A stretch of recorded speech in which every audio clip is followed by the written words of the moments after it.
Alƙira'atul Qur'anil Karim, karatun Alƙur'ani mai girma wanda tashar Ashwat 360 TV ke gabatarwa.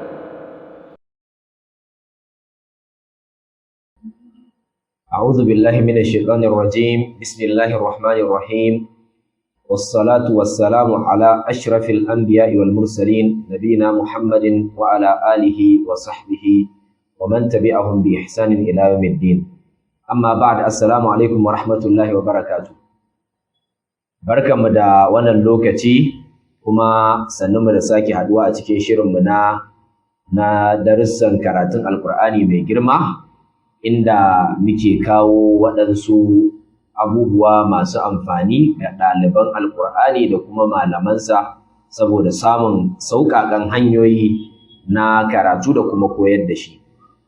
To alhamdulillah, muna kan wata marhala ce da muke kawo wurare da suka fi ko wuraren da aka fi yin kuskure na tajwidi a cikin izin sabbih, inda mun gudanar da darussa guda biyu a baya. A darasinmu na ƙarshe mun fara lissafo ire-iren misalan wannan gurare dalla-dalla, mun faɗi wasu daga cikin Fatiha da sauran surori. Insha Allah yanzu za mu ci gaba daga kan na 17. To ba tare da ɓata lokaci ba, za mu ɗora daga inda muka tsaya. Misali na 17 shine na surar idza jaa nasrullahi. Idza jaa nasrullahi, so akan samu su suna kuskuren wajen idza jaa, sai a ce ija ja, ma'ana ta zama kamar jimin ce guda biyu, bayan kuma idza ta farko zalun ce, ta biyu kuma ja, sai wasu ce ijaja. Sannan kuma nasrullahi, wasu ce nasarallahi, to wajen ba fataha bace, tara ru ce. Idza jaa nasrullahi shine daidai. Idza jaa nasrullahi wal fath. Sai misali na 18 shine wa ra'aitan nasa yadkhuluna fi dinillahi afwaja. Wa ra'aitan nasa yadkhuluna fi dinillahi afwaja. Aka samu wasu su ce fi didi madadin dini na addini, wasu ce fi jidi ko wani abin da ya daban wanda ba shi bane a gurin. Wajen fi dinin lahi shine daidai a wajen nan, nunun ce bil kasra ba wai dalun ba.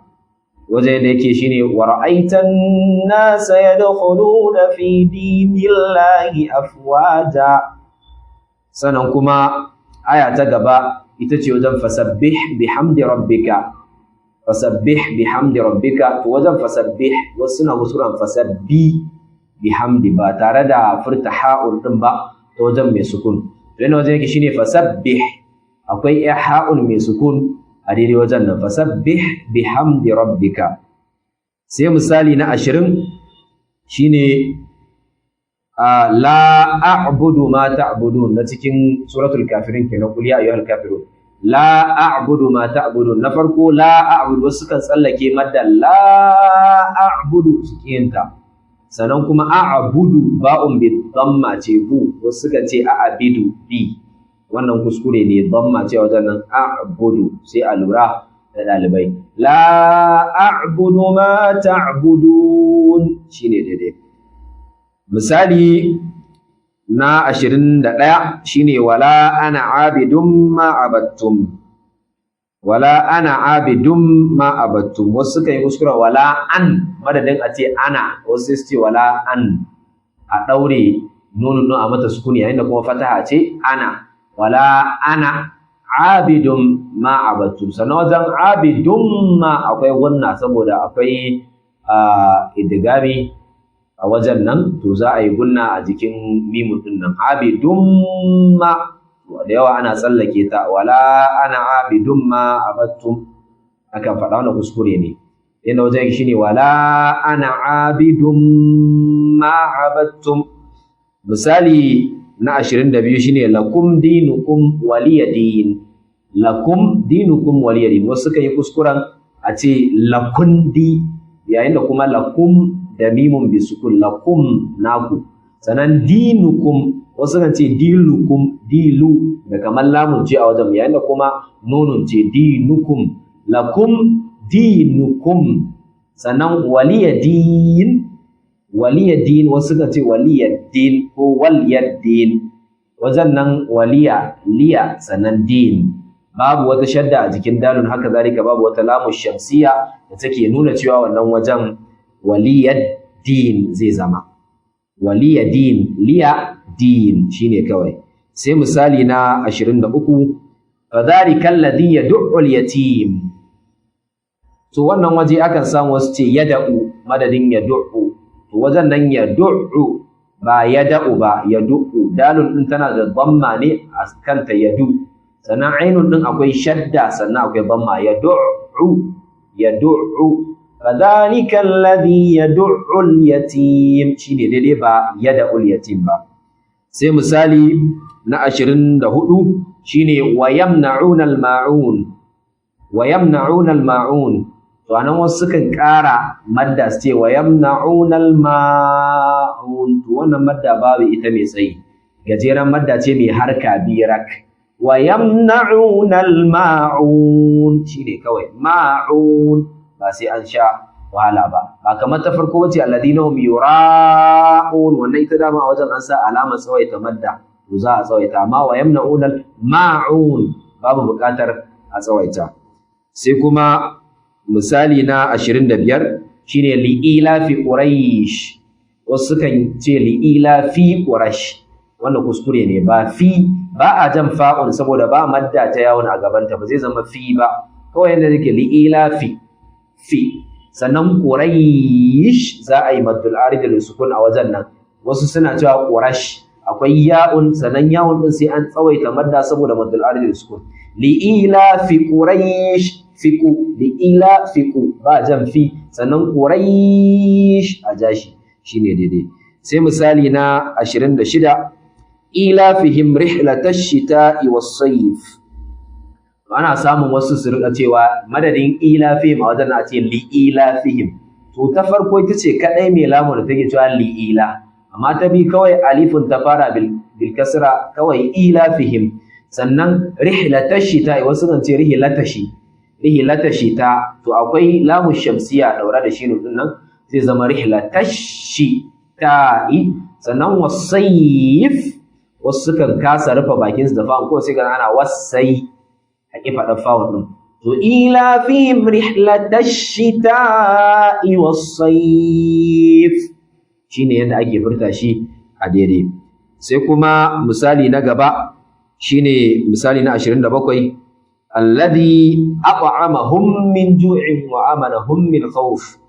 To alladhi at'amahum wasu kan ce at'amahum, to ba ata' bane, ta'un ba fatha ce da ita ba, ta'un tana da kasra ne a sukun, to idan ta'un ta zo da sukun za a yi mata kalkala. At'a ba ata' ba, ainun tana da fata, at'a shine daidai, ba ata' kamar yadda ake furta tamkar ta'un din tana da fata ne da ainun da sukun, wanda ba haka bane ba. Ta'un tana da sukun ne, za mata kalkala sai ainun fata.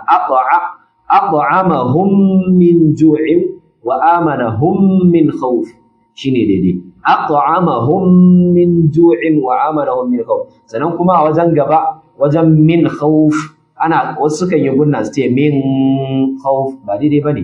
Kha'un tana da cikin wannan gurin hukuncin izharul halqi ne, ba a gunna. Wa amanahum min khawf, inda za a gunna shine amanahum, amma min khawf da sauri za a faɗe shi, babu buƙatar gunna a gurin nan. Sai misali na 28 alam tara kaifa fa'ala rabbuka bi ashabil fil, to sukan ce alam tara kaifa fu'ala, yayin da kuma babu fu a wajen. Kaifa fa'ala, kaifa fa'ala fa'un bil fataha ce, da kuma ɗayar ma fa'un bil fataha ta fa'ala, kaifa fa'ala. Sannan rabbuka wasu sukan ce rabbika, siwa bawun din kasra, yayin da kuma dhamma ce bu, rabbuka shine daidai. Alam tara kaifa fa'ala rabbuka bi ashabil fil. Sai kuma misali na gaba shine misali na 29 alam yaj'al kaydahum fi tadlil. To akan samu wasu a wajen alam yaj'al su ce alam naj'al, to ba nunun bace a wajen nan, yaj'al ce ya'un. Alam yaj'al kaydahum, sannan fi tadlil wasu suka yi kuskuren su ce fi tagulil tagu kamar wata gainun duk da ma sautin ghainun a larabci ba haka yake fita ba to kamar wata ga ce ta Hausa a gurin yana kuma dadun ce ta'ul fata ta dadun bi sukun tadlil shine dai ba tagulil ba alam yaj'al kaydahum fi tadlil sai a rika lura ana gyarawa ɗalibai shi sai kuma misali na 30 shine tarmihim bi hijaratin min sijil wasu sukan cewa tarmihim mihijaratin wanda kuma bi ce bihija tarmihim sannan bihija ba'un ce bil kasra ba mimun bil kasra ba saboda haka sai a lura sannan min sijil a rika lura ƙarshen ayar a tabbatar ɗalibai suna furta lamun ɗin ƙarshe sijil bi ashabil fil tadlil sijil akwai lamun wasu suna tsallake ta sai misali na 31 shine faja'alahum ka'asfin ma'kul to ka'asfin wasu kan ce ka'aski to ba aski bane a gun asfi fa'ul ce fi ka'asfin sanan ma'kul wasu yaran sukan ce ma'ful ko ma'kun ko wani abu dai wanda ba daidai sai a lura ka'asfin da fa'un bil kasratayn fin ka'asfin sanan ma'kul shine daidai sai a lura da wannan a rika gyarawa ɗalibai so anan zamu dakata a cikin wannan shiri namu insha Allah idan Allah ya kai mu a shiri na gaba zamu zo muku da ci gaba muna godiya da goyon bayan ku ma'assalama. Shirin Ashwar 360 TV ƙarƙashin jagorancin kamfanin Ashwar Media